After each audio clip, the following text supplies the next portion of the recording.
Hey everyone, welcome back to Sip&Talk. Hey there. Good to be chatting again. How you doing today? You look a little pale. Oh man, don't ask. Seriously. Remember I mentioned trying that Taiwanese hot pot place? Yeah. How was it? You were pretty excited. Excited is one word. Yeah. It was intense.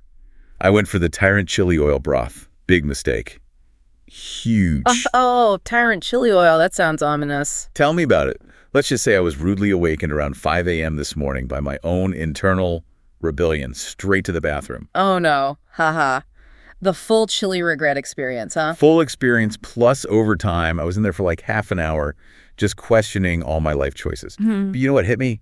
My body just fundamentally cannot handle that level of spice. It was like an instant violent rejection.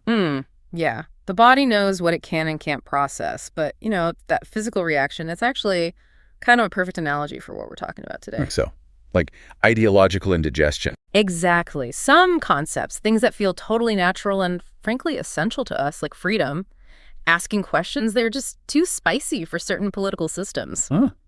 I like that. Too spicy for authoritarian taste buds. Precisely.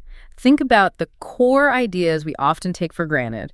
Humanism, the social contract, a thing called the scientific spirit, and even social responsibility, though that last one gets twisted sometimes. Yeah, you mentioned stuff like, hey, maybe people should be able to question the government, or individuals actually have dignity and can think for themselves, and suddenly... whoosh! They choke. It's like hitting them with that Tyrant chili oil. It's fundamentally incompatible with their system. Okay, so that's our mission for this Sip and Talk then. Let's unpack why these ideas, freedom, rationality, critical thinking, feel like breathing to us in, more open societies, but represent the absolute maximum threat level, the hottest chili to highly centralized authoritarian power structures. We'll dig into the philosophical roots, see how they shaped democratic thinking, and then look at how this clash is playing out right now in the real world with examples from like 2024, 2025. All right, let's dive into these 4 key ingredients that make liberty so explosive. We're talking humanism, social contract, social responsibility, and the scientific spirit. Get ready, folks. This is going to be interesting. Okay, let's start with the one that really puts the human in human rights, the one that shifts the focus squarely onto, well, us, humanism. Right. Humanism, it's more than just a nice thought. It was a pretty radical shift in perspective back in the day. Think Renaissance, like 14th to 16th centuries. Radical, because before that, everything was centered around God, right? Or the supernatural fate, divine right of kings, that sort of thing. Exactly. For centuries, the main intellectual framework in the West was theological. Human life, human actions, they're often seen primarily through the lens of, sin, salvation, or fulfilling some divine plan. Your worth was kind of derived from that relationship. But humanism comes along and says... it basically flips the script. It says, hey, wait a minute. Human beings themselves, our reason, our potential, our well-being, our dignity right here on Earth, these things are incredibly valuable and worthy of focus. It emphasizes our agency, our capacity to figure things out, and crucially, to govern ourselves. That famous line, man is the measure of all things. That's humanism. That's a classic expression of it, yeah. It moves the center of gravity, philosophically speaking, from the heavens down to humanity.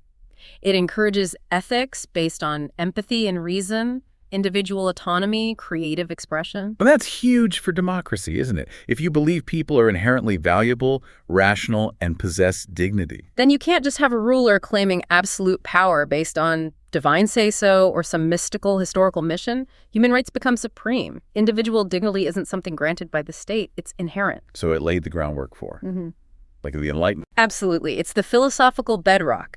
It fueled the push for individual rights, ethical governance, and really importantly, secular education, teaching people how to think critically, not just what to believe according to dogma. Okay, so humanism gives us the core value, the why. What about the how? How does that translate into a political system? That brings us to ingredient number 2. The social contract. The social contract. This is the blueprint, the origin story for legitimate government, as many see it today. Thinkers like Hobbes, Locke, Rousseau, they basically argued that government isn't some natural phenomenon or handed down from God. It's something we built. Like an invention. Precisely. It's an artificial creation. People living in this hypothetical state of nature, which Hobbes famously described as potentially solitary, poor, nasty, brutish, and short, decided they needed a better way. They needed security, order, a way to resolve disputes without resorting to violence. So they made a deal. They made a deal. But the terms of that deal are fiercely debated, and that's where the spice comes in. Hobbes, writing during the English Civil War, was really focused on avoiding chaos. He argued people should give up basically all their rights to an absolute sovereign, a leviathan, in exchange for peace and order. Stability, even under tyranny, was better than anarchy for him. Okay, that doesn't sound very democratic. A bit bland, maybe, not spicy. Exactly. But then you get Locke and Rousseau, who offered a much, much spicier version, the one that really underpins modern democratic thought. Locke fundamentally disagreed with Hobbes about surrendering all rights. What was his take? Locke argued we have inherent natural rights, life, liberty, property that exist before any government. When we form a society and create a government, we don't give up those rights. We only give up the right to, be our own judge, jury, and executioner. So the government's job is just to protect the rights we already have. Precisely. The government acts as a trustee. It has a limited job description. Enforce laws fairly, protect property, defend the society. Its power comes from the people, for the purpose of securing their rights. And if it fails, or worse, if it starts violating those rights. That's the escape clause, the really radical part. Locke argued that if the government breaks the contract, becomes tyrannical, fails to protect rights, the people retain the ultimate right to alter or even abolish it. Whoa. Okay, that's spicy. The right to revolution, basically.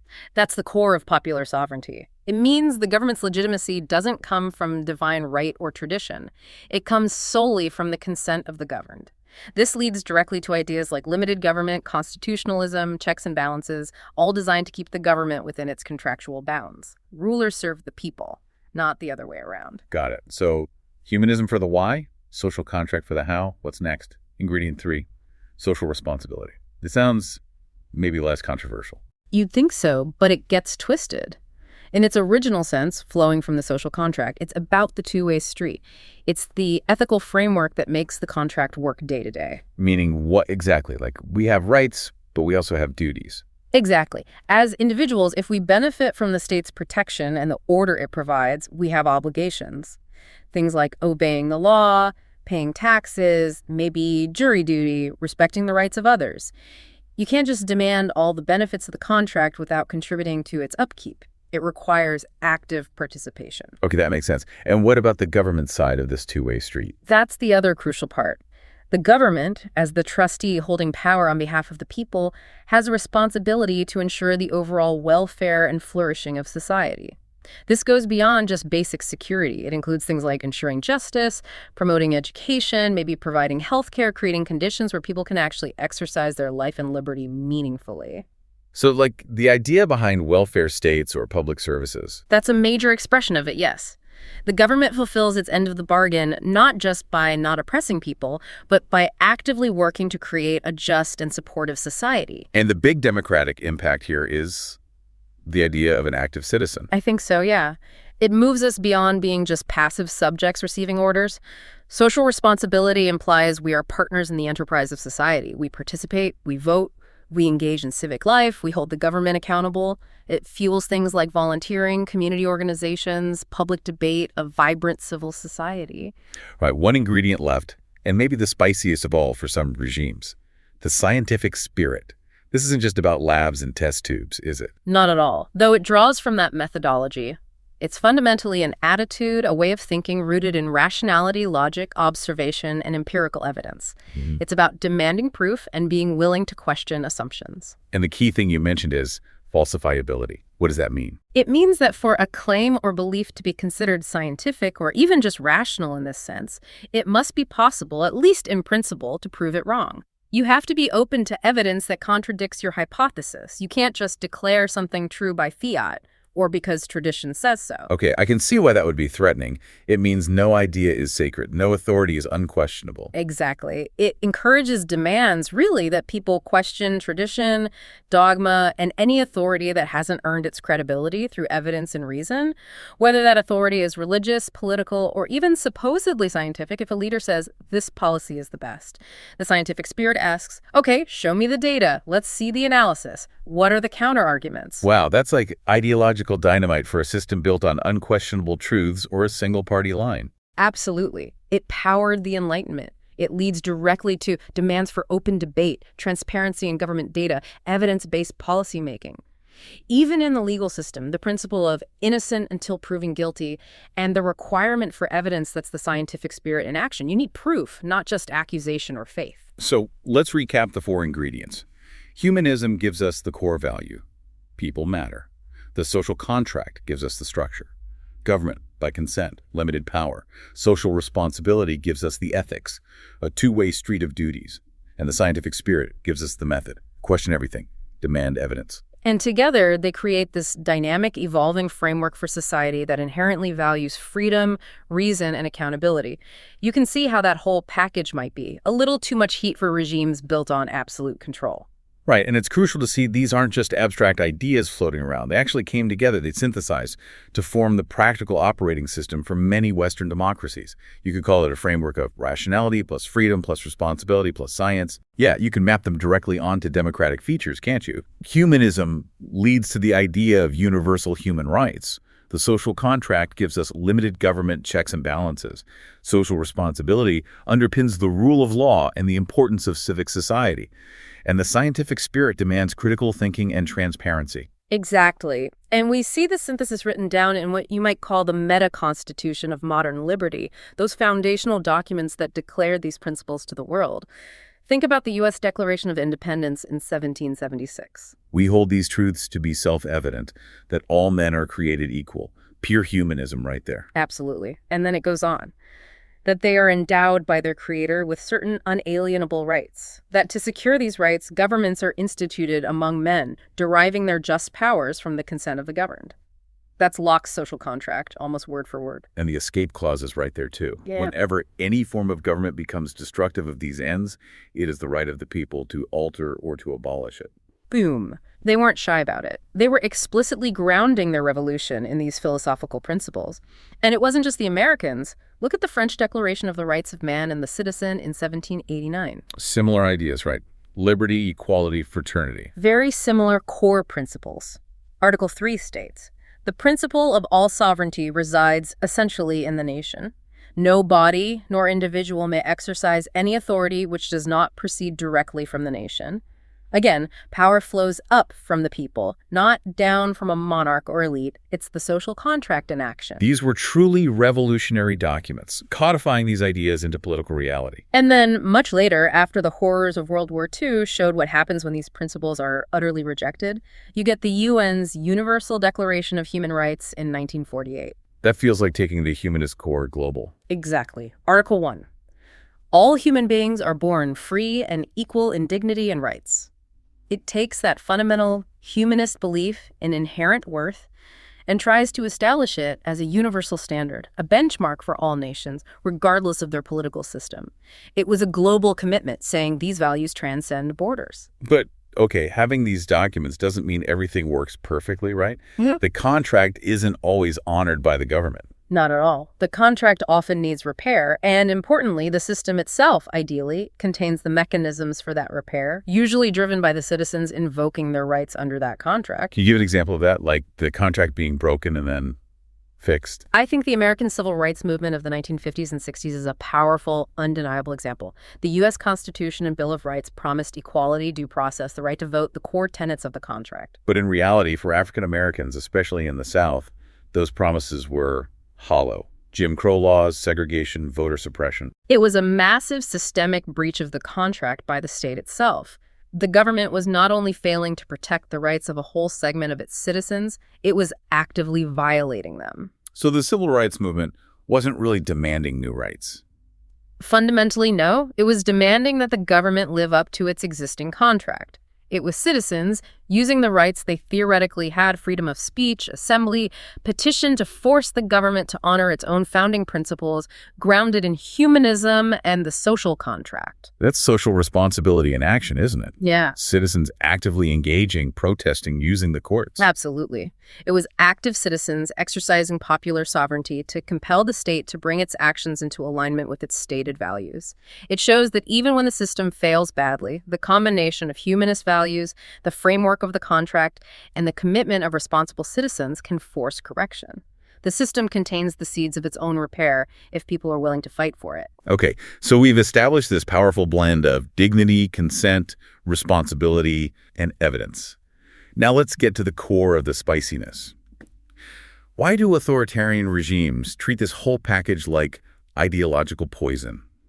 Let's start with their assault on the very idea of legitimacy, the rejection of humanism and the social contract. Well, think about the foundation of authoritarian rule. It almost always rests on the idea that power comes from somewhere other than the people's consent. It might be, the historical destiny of the party, the infallible wisdom of a specific leader, a religious mandate, or just plain force. Power flows from the top down, period. Exactly. Now, introduce humanism, which says every individual has inherent dignity and worth, and introduce the social contract, which says legitimacy comes only from the consent of the governed, and that people have the right to change the government if it fails them.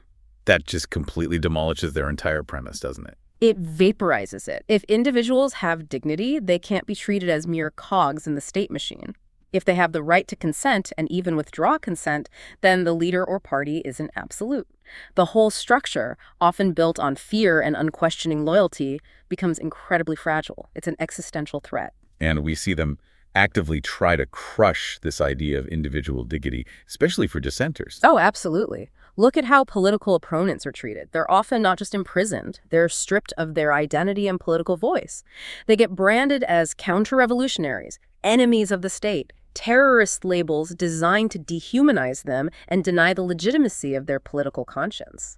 You mentioned the example of Hung Kung during Taiwan's White Terror period, executed for his beliefs, and then denied the simple human act of sending a last letter. That detail is chilling because it's so deliberate. It wasn't just administrative oversight, it was a statement. By denying him that final connection, that last expression of his individual self, the state was reinforcing its message. You, the individual, have zero intrinsic value outside your obedience to us. Your dignity is conditional, and we can revoke it. So the citizen isn't seen as a partner in a contract. They're seen as an accessory to the state. Their role is to serve, to obey, to sacrifice.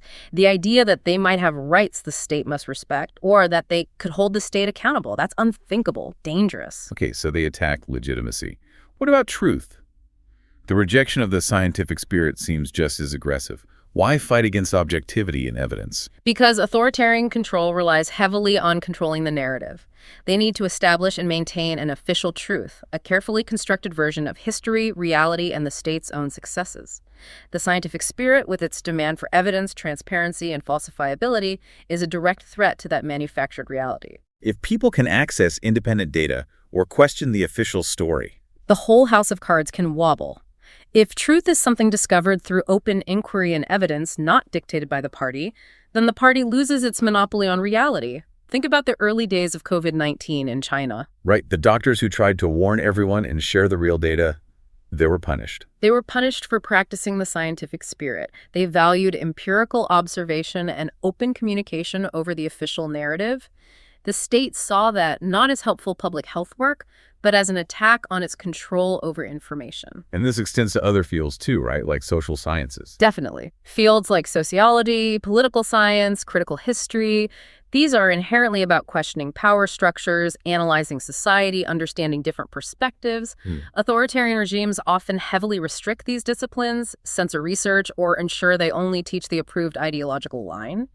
Independent social science is often viewed as inherently subversive, almost like espionage. And then there's that really dark tactic, pathologizing dissent, making disagreement seem like mental illness. Yeah, the Soviet Union was notorious for locking up political dissidents in psychiatric hospitals. Declaring someone mentally ill for criticizing the government is a brutal way to silence them without ever engaging with their arguments. It basically says, you're not wrong, you're just crazy. Exactly, and it sends a terrifying message to everyone else. Step out of line, and your very sanity might be questioned.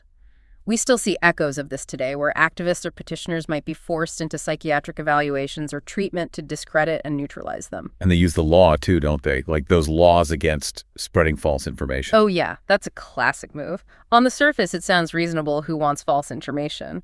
But these laws are often incredibly vague and selectively enforced to target legitimate criticism of the government or reporting that contradicts the official line. Hungary's use of emergency powers to potentially jail people for spreading falsehoods during the pandemic is one example. It's about controlling the narrative legally. So, attack legitimacy, attack truth. What's the third front?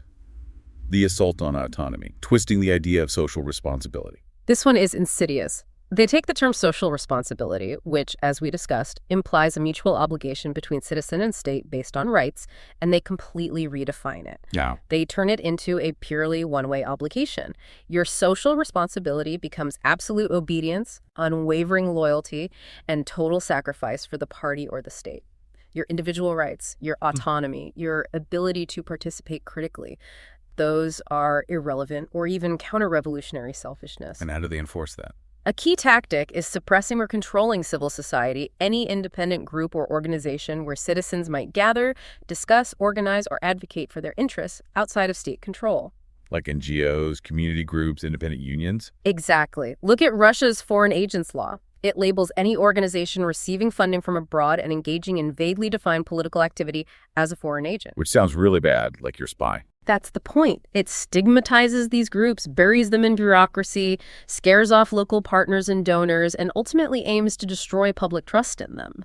The message is, any organized activity outside the party's control is suspicious, probably directed by hostile foreign powers, and must be neutralized. So they cut off the avenues for people to actually practice the responsible, active citizenship that the real social contract requires. Precisely. If you can't organize, if you can't advocate, if you can't hold the government accountable through independent groups, then the contract is meaningless. It becomes just top-down command. The state defines your responsibilities solely as obedience. It's kind of ironic, isn't it? The very systems that are so terrified of these four ingredients, humanism, social contract, responsibility, science, seem like the ones that need the most to actually function well and legitimately in the long run. That's the deep irony. Their intense hostility is almost the best proof of just how powerful and essential these ideas really are for genuine human freedom and progress. Okay, let's bring this right up to the present day. This isn't just philosophical history. This battle over the spicy ingredients is happening right now all over the world. We're seeing what some call a global democratic recession. The numbers are pretty sobering, yeah. If you look at something like the Economist Intelligence Unit's Democracy Index for 2024, the global average score fell again, hitting 5.17. That's the lowest it's been since they started the index back in 2006. Wow. So less than half the world's population lives in some form of democracy now. According to their metrics, yeah, only about 45%. And the trend isn't looking good. The VDEM Institute's 2025 report highlighted this accelerating trend they call autocratization. Meaning more countries are becoming less democratic. Significantly so. They reported that the number of closed autocracies, the really hardcore authoritarian states, jumped from 22 countries in 2019 to 35 today. That's a big leap in just a few years. What does that look like on the ground?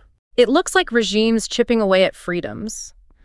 VDEM noted that freedom of expression is worsening in dozens of countries. Elections are being undermined. Media is being suppressed.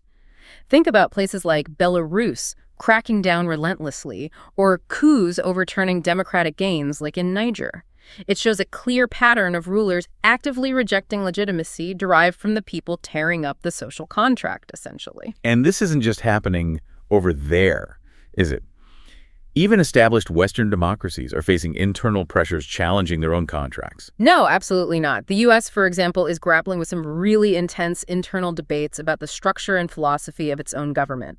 The whole discussion around proposals like the Heritage Foundation's Project 2025 is a prime example. Remind us what that's about. It's more than just policy changes, right? Much more. A core goal is to radically restructure the executive branch, dismantling what they call the administrative state, basically, the nonpartisan professional civil service, and concentrating enormous appointment power directly in the president's hands. So replacing career officials, experts, scientists with political loyalists. That's the plan, thousands of them.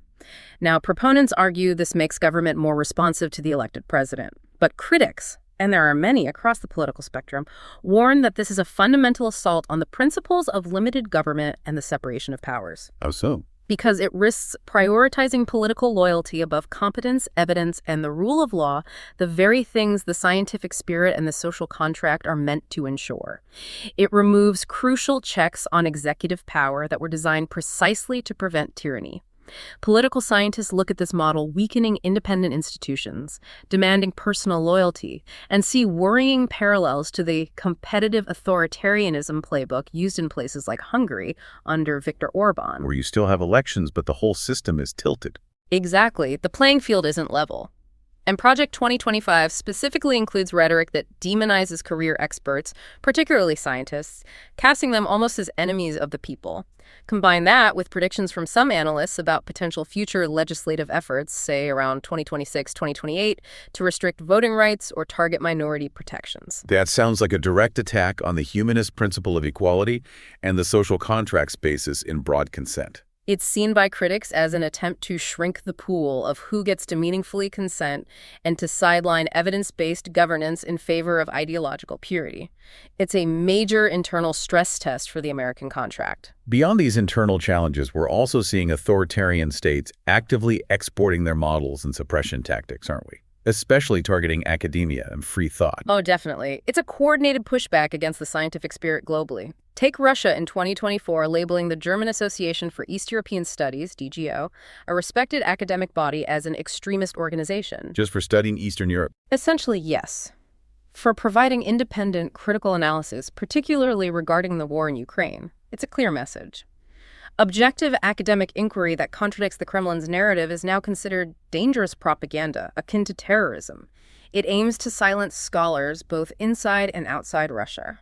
And China's influence on Western universities, is that similar? It's often more subtle, but perhaps just as concerning, through things like significant funding for research centers, Confucius institutes, reliance on tuition fees from large numbers of Chinese students. There's growing evidence and concern about self-censorship within Western academic institutions. Meaning universities avoiding topics sensitive to Beijing. Yes, avoiding research critical of the CCP, discouraging discussions on Taiwan, Tibet, human rights, sometimes even framing courses rooted in humanism or critical social sciences as useless or Western corruption, compared to more practical, economically focused subjects favored by Beijing.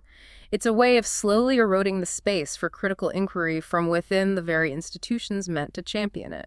We also see direct suppression of civic action, that distortion of social responsibility playing out very visibly. Look at Turkey. The ongoing political targeting, arrests, and legal battles against opposition figures like Istanbul's mayor Ekrem İmamoğlu, especially intensifying around 2025. When a popular, democratically elected mayor who represents a significant civic challenge to the ruling party is constantly harassed. It sends a message that participation can be dangerous. Exactly. It aims to demonize legitimate political opposition and civic engagement as somehow being a threat to the state or orchestrated by foreign forces. It discourages people from believing they can actually change things through democratic participation. Hungary employs similar tactics, using restrictive laws and harsh rhetoric against NGOs and peaceful protesters, equating dissent with subversion. And technology is playing a bigger role in exporting these models. Hugely. Both China and Russia are major exporters of surveillance technology, facial recognition, internet monitoring tools, social credit system elements, often packaged with training and legal frameworks that promote state control over information and citizens' lives. Reports suggest they're supplying this tech and governance advice to around 60 other nations. So they're essentially exporting their rejection of humanism and the scientific spirit in a digital package. That's a good way to put it. They're helping build an international infrastructure of authoritarian control, making it easier for other regimes to adopt similar methods of suppressing dissent and limiting freedom. Before we wrap this part, you mentioned one more emerging threat, something potentially even more fundamental. Technology, specifically AI, potentially disrupting the social contract itself. Yeah, this is a really complex and frankly quite scary area of discussion among some futurists and economists. The concern revolves around the potential impact of artificial general intelligence, or AGI AI, that could match or exceed human capabilities across the board. How would that affect the social contract? Well, traditionally, the social contract, especially in its modern forms, is intertwined with concepts like human labor, economic participation, and citizenship based on contribution. We work, we pay taxes, we participate, and in return, the state provides security, rights, maybe welfare. Okay, so what if AGI makes most human labor obsolete? That's the multi-trillion-dollar question. If AGI leads to massive permanent unemployment, and if the immense wealth and power generated by AGI become concentrated in the hands of a tiny elite who own and control the technology, you could end up with a vast majority of people who are economically irrelevant. That's the fear. A scenario some call techno-feudalism, where most people might be dependent on some form of basic income provided by the state or the tech elites, but lack real economic agency or political leverage. Their ability to contract with the state based on their contribution diminishes. The traditional foundations of the social contract rooted in humanist ideas of agency and participation could crumble. Wow. So the very values we're discussing face threats not just from political ideologies, but potentially from technological shifts that could fundamentally alter the relationship between individuals, work, and the state. Exactly. It adds a whole new, profound layer of challenge to preserving these principles in the 21st century. #tag outro. So we've covered a lot of ground, from Renaissance philosophy to AI futures. If we pull it all back together, you can really see how these four ideas intertwine.